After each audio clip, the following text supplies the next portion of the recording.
Hello students, myself Vivek Pandey and I teach physics in neetprep.com. NEET is the largest online platform for the preparation of NEET. तो basically NEET के students को physics में काफ़ी ज़्यादा दिक्कतें आती हैं, तो उसी के रिगार्डिंग आपने देखा होगा हम लोग बहुत सारे वीडियोस डाल रहे हैं। लेकिन अभी फिर से मुझे लगा कि कहीं ऐसा ना हो कि हम लोग बेसिक्स को भूल जाएं, what is most important in physics and how to actually practice, how to efficiently study। तो उसी के ऊपर आज हम लोगों ने एक छोटा सा वीडियो डाला है। तो नीट के बच्चों को फिजिक्स में दिक्कत आती है, इसमें कोई दो राय नहीं है, बट उसका मेन कॉज मैं ये नहीं कहूँगा कि नीट के बच्चों की मैथ्स वीक है या वो मैथ्स नहीं पढ़ते 12th में। इवन अगर वो 12th में मैथ्स ले भी लें तो भी उनको फिजिक्स में दिक्कत आती है जनरली, जो मैंने देखा है। इसका मेन कॉज जो मेरे एक्सपीरियंस से जो मुझे लगा है वो ये है कि वो फिजिक्स को गलत तरीके से पढ़ने की कोशिश करते हैं। तरीका कैसे गलत, मैं बताता हूँ। एक्चुअली आपके नीट के एग्ज़ाम में मेजर पोर्शन बायो का है, मतलब out 50% is zoology and biology, दोनों को मैं एक साथ ही बायो कह रहा हूँ, zoology and botany.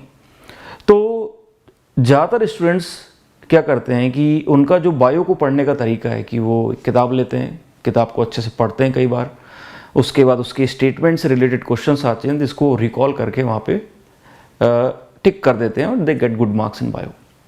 But physics के अंदर ऐसा नहीं होता। वो फिजिक्स को भी इसी तरह से सॉल्व करने की कोशिश करते हैं। वो ये अपने आप सोचते हैं कि मैंने बायो को अच्छे से पढ़ लिया है, वैसे ही मैं फिजिक्स को भी पढ़ के सीधा क्वेश्चन सॉल्व कर दूंगा तो मेरा काम हो जाएगा और मेरे भी अच्छे नंबर आने चाहिए। लेकिन होता उल्टा है। पहली प्रॉब्लम तो ये आती है कि जब वो फिजिक्स पढ़ते हैं तो उन्हें समझ में नहीं आती कि लिखा क्या है, हो क्या रहा है। दूसरी प्रॉब्लम उन्हें तब आती है कि जब बाई चांस उन्होंने अगर एक आध दो फॉर्मूले रट भी लिए तो एग्जाम में जब वो क्वेश्चन आया तो वो फॉर्मूला उनका उल्टा ही लगता है, गलत ही आंसर होता है। तो इन्हीं कारणों से धीरे धीरे उनका कॉन्फिडेंस कम होना चालू हो जाता है। बायो में रिलेटिवली नंबर ठीक ठाक आ जाते हैं तो हर बच्चा ये सोचने लगता है कि उसकी फिजिक्स वीक है क्योंकि उसके पास मैथ नहीं है। फिर उसके ऊपर से डिफरेंशिएशन, इंटीग्रेशन, थोड़ी सी फिजिक्स में मैथ जैसे ही ऐड होती है और बच्चे की कॉन्फिडेंस की लग जाती है। तो इसी चीज़ को कई लोगों ने बताया है। एक बार फिर से सुनो, फिर से ध्यान से देखो। फिजिक्स एक डिफरेंट सब्जेक्ट है, इसको पढ़ने का तरीका डिफरेंट है। आपको बायो की तरह से नहीं पढ़ना है। किस तरह से पढ़ना है, किस तरह से एफिशिएंटली पढ़ना है कि सेम टाइम देके आपके ज़्यादा मार्क्स आए, इसके ऊपर हम आज फिर से बात करेंगे। Will go to the basics. जैसे कोई इस क्लास में 11th 12th में बच्चा आता है, उसको क्या करना चाहिए? सबसे पहले जब भी वो फिजिक्स पढ़ता है तो उसके बेसिक्स पढ़ने चाहिए। अब बेसिक्स से आप बोलोगे कि सर बेसिक्स का मतलब क्या? Basics is a very wide term. What do you mean by basics? Let me clearly tell you what is basics. Basics का मतलब होता है बेसिक टर्म्स, इंपॉर्टेंट या कीवर्ड्स। मैं आपको इसका एग्जांपल भी देता हूं, जैसे डिस्टेंस और डिस्प्लेसमेंट। सबसे पहली चीज, अगर आपको डिस्टेंस और डिस्प्लेसमेंट में जल्दीबाजी में आपने पढ़ लिया डिस्टेंस डिस्प्लेसमेंट, तो आपका दिमाग सोचता है दोनों सेम ही है। लेकिन एग्जाम में जब उसी पे क्वेश्चन आ जाता है कि बताओ इनमें से कौन सी क्वांटिटी है जो हमेशा या तो बड़ी होगी या बराबर होगी, तो बच्चा वहाँ फंस जाता है कि अच्छा डिस्टेंस डिस्प्लेसमेंट कैसे मैं देखूँ, क्योंकि उसने उस कीवर्ड को सही से नहीं समझा था। अगर उसने उस कीवर्ड की डेफिनेशन में गया तो उसको वहाँ पे रियलाइज होगा कि distance is the length of path and displacement is the shortest path. तो शॉर्टेस्ट वर्ड लगते ही वो छोटा ही हो गया, तो हमेशा डिस्प्लेसमेंट डिस्टेंस से छोटा होता है। सो अनटिल अनलेस आपको ये कीवर्ड्स की जो डेफिनेशंस हैं, अगर ये क्लियर नहीं है तो आप फंसोगे फिजिक्स में। ये पहली स्टेप हुई। ये बेसिक का पहला पार्ट है, इसमें दो पार्ट और हैं। और भी एग्जांपल जैसे मैं दे सकता हूं, जैसे फॉर एग्जांपल डायमेंशन। आपसे कोई पूछा कि व्हाट इज डायमेंशन, तो कई लोगों को समझ में नहीं आता कि डायमेंशन है क्या। Dimension is the power on the fundamental quantities. Power क्या है? तो ये छोटे छोटे चीजें आपके बच्चों को क्लियर होनी चाहिए, बेसिक टर्म्स। दूसरी चीज कीवर्ड्स की डेफिनेशन, मतलब आई वुड से डेफिनेशन। दूसरा बेसिक में क्या आएगा बच्चों? जब आपने एक बार बेसिक टर्म सीख लिया, उसके बाद बेसिक टर्म्स को रिलेट किया जाता है। जैसे आपने डिस्टेंस सीख लिया तो डिस्टेंस अपॉन टाइम को हम लोग लिख देते हैं स्पीड, और डिस्प्लेसमेंट अपॉन टाइम को हम लोग लिख देते हैं वेलोसिटी। तो उसके बाद फिर आपके सामने आते हैं बेसिक या इंपॉर्टेंट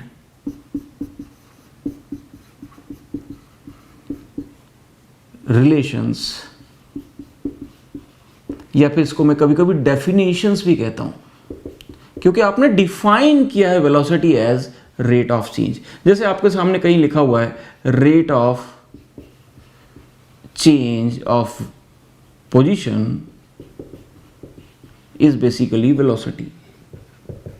तो जब तक आपको इनका मीनिंग नहीं पता होगा कि रेट ऑफ चेंज का मीनिंग क्या है, तो चेंज का मीनिंग क्या है, तब तक आप कैसे उसको रिलेट कर पाओगे। ये होती है बेसिक डेफिनेशंस। तो बेसिक टर्म्स, कीवर्ड्स, उनकी मीनिंग्स, और उसके बाद डेफिनेशंस के बजाय I would like meanings, keyword meanings, क्योंकि ये तो मीन हो गया और यहां पे डिफाइन किया आपने बेसिक। और उसके बाद जब आपने कीवर्ड्स के मीनिंग और डेफिनेशंस को सीख लिया, तब आते हैं लॉज, जैसे force equal to mass into acceleration, या आप कोई और ग्रेविटेशनल लॉ देख लो, न्यूटन्स लॉ ऑफ कूलिंग देख लो। ये सब क्या कहलाते हैं, ये इन डेफिनेशंस को रिलेट कर देते हैं, यानी फार्मूला। अब आया फार्मूला। तो तीसरी चीज इंपॉर्टेंट, लॉज। ठीक है, लेकिन बच्चों आपको जो दिक्कत आएगा ना, ये लॉज आप खुद से नहीं समझ पाओगे पढ़ के, क्योंकि when you read a law there is so much of physics behind it. There are so many experiments, there are so many explanations behind it. Simply law देख के आपके सामने आपको कभी भी समझ में नहीं आएगा कि वो क्यों है और कैसे है। और वहां पे आपके ये वीडियोस काम आते हैं, वहां पे आपके टीचर की भूमिका आती है। इवन बुक से भी रीड करने में काफ़ी डिफिकल्टी होती है इन चीज़ों को। इंस्टेड जब हम उसको सुनते हैं, जब आपके सामने कोई बोर्ड में लिख लिख के, मिटा के, कई सारे एग्जाम्पल दे के उस सेम लॉ को अलग अलग पॉइंट ऑफ व्यू से दिखाता है, तब आपको समझ में आता है कि अच्छा F इक्वल टू ma का मतलब ये है, where F is net force.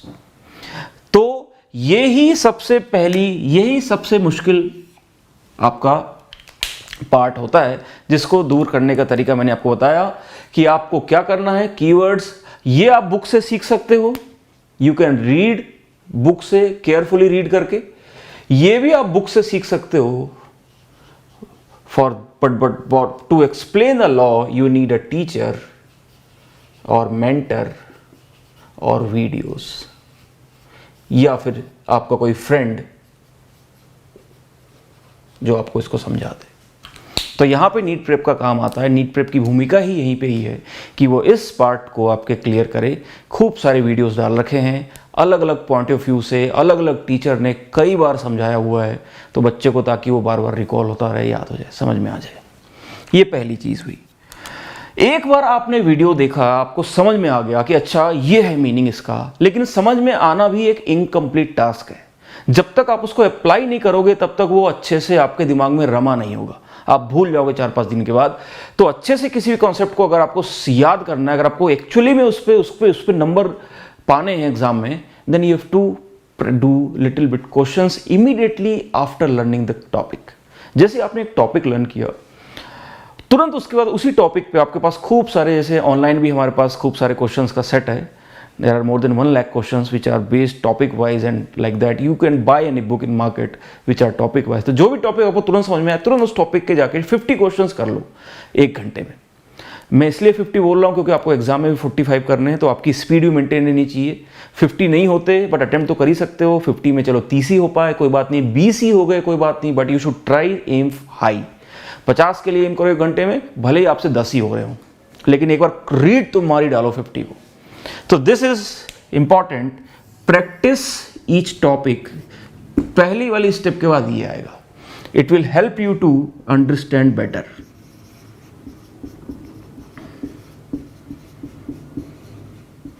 ठीक, तो ये स्टेप आपकी होगी पहली स्टेप के बाद। दूसरी चीज ये होती है, आप सीखते जा रहे हैं, आप कई सारे वीडियो देखते जा रहे हैं, आपके सामने हजारों वीडियोस आ जाएंगे धीरे धीरे।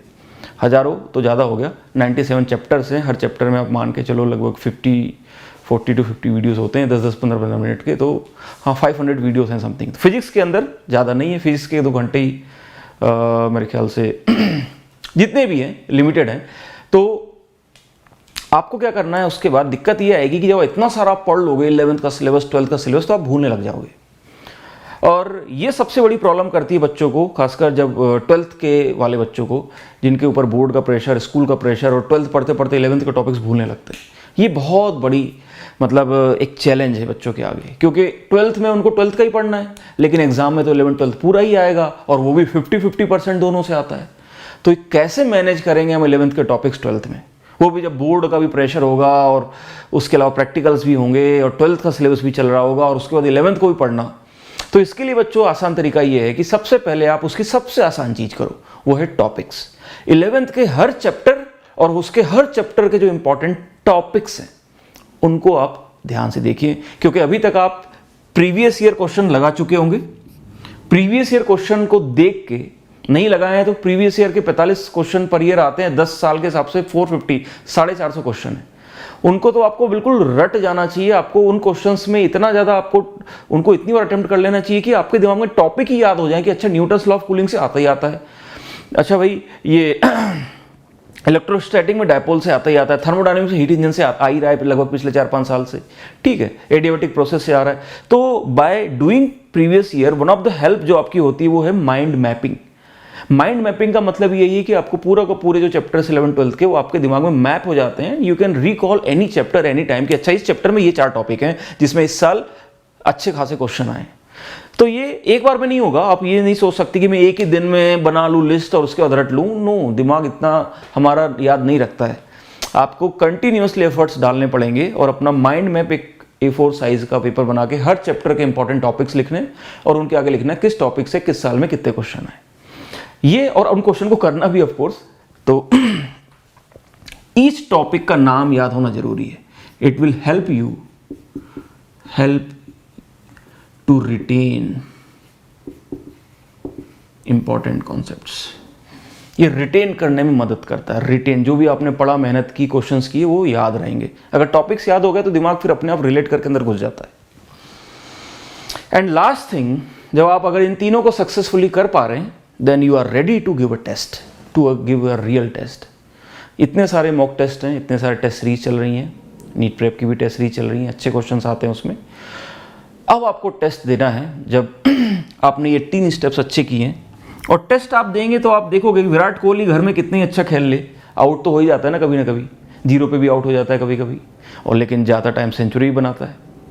तो आपको भी उसी तरह बनना है कि टेस्ट में कभी कभी टेस्ट खराब हो जाए कोई बात नहीं, लेकिन ज़्यादातर टाइम अगर आपने पहले 3 स्टेप्स अच्छे से किए होंगे तो most of the time you will make a century, you will make more than 100 marks in physics out of 180। तो लास्ट स्टेप इज क्रिटिकल, क्योंकि इसमें आपके सामने कई बार नए क्वेश्चन आएंगे, नई कॉन्सेप्ट्स आएंगे जो आपने हो सकता है पहले ना पढ़े हों। तो उस टेस्ट आपको हेल्प करेगा अपनी प्रिपरेशन को नेक्स्ट लेवल पे ले जाने के लिए। So test has a very very important part. ये आपकी स्पीड बढ़ाएगा, ये आपकी एक्यूरेसी बढ़ाएगा, ये आपको फोर्स करेगा टॉपिक्स को जो आप भूल गए होंगे उनको पढ़ने के लिए, ये आपको पुश करेगा सोचने के लिए, ये आपके दिमाग को स्ट्रेच करेगा, ये आपके दिमाग के अंदर स्ट्रेस प्रोड्यूस करेगा जिसको आपको टैकल करना है in final exam. So test is very very important and it is last but not least. So इसको जरूर देना है, टेस्ट मिस नहीं करना है, और ये 3 तो साल भर चलते ही रहते हैं। सो टू लेवल अप, बस इस तरह से आप करते जाएं, टेस्ट देते जाएं, and this is the only way, this is how you should study physics. So इसके साथ मैं यहाँ पे कंक्लूड करता हूँ। Will come with more videos regarding the same subjects, but this is the first video regarding physics which I think कि ये उन बच्चों को हेल्प करेगा जिनको अभी भी कॉन्फिडेंस वीक है, उन्हें समझ में नहीं आ रहा है कि फिजिक्स को टैकल कैसे करें, कैसे सॉल्व करें। So I think these are small standard and simple steps which you should at least try to do.